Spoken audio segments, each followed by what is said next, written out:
என்ன பண்ற? அடே அல்ல வீடியோ எடுக்கலாம். பார்த்தீங்களா சுவாமி, வீடியோ எடுத்து இன்ஸ்டாகிராம்ல இருக்கிறது. பார்க்க பார்க்க மனதிற்கு சந்தோஷமாக இருக்கிறது. இங்கே இறங்கி இந்த அற்புதமான காட்சிகளை மனம் குளிர பார்த்துவிட்டு போகலாமா சுவாமி?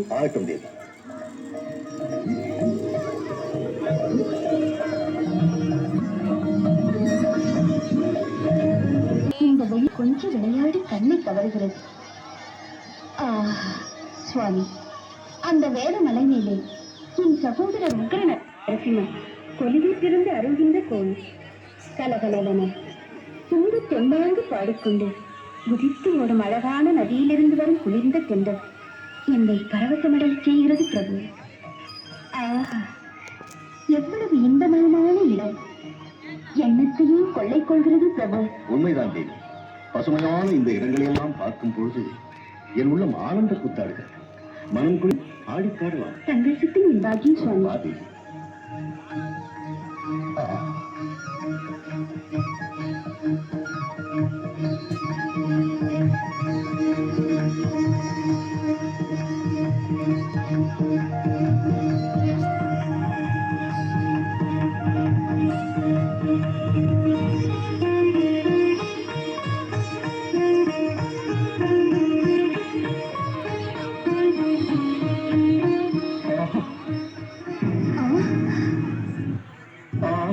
என் தவம் பலித்தது.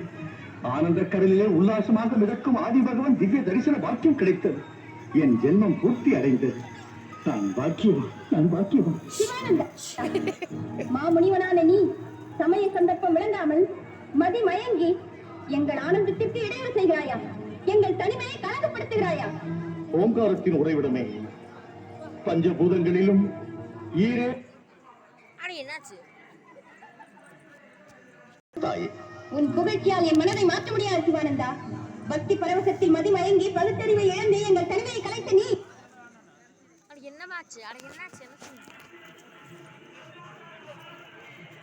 அட ஸ்டக்காய் நின்று ஒரு வடை உருப்படியே வாங்கிடுறாங்களா? இந்த பாயம் எனக்கு பத்துமா டவுட்டு. பத்து தாய் கோவசம் என்ன பத்து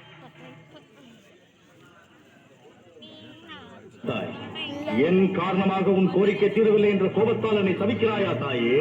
சபிக்கின்ற சக்தி உனக்கு மட்டுமல்ல தாயே, எனக்கும் கூட உண்டு. நான் கருங்கல்லானால் நீ அந்த கருங்கல்லை பீடமாக வைத்துக் கொண்டு மக்களின் கோரிக்கைகளை தீர்த்து வைக்கின்ற காமாட்சியாக என் தலைமை நிரந்தரமாக நின்று அருள வேண்டும். பக்த கோடிகளை காப்பாற்ற வேண்டும், அருள் புரிய வேண்டும். நீ பூலோகத்திற்கு வர வேண்டும்.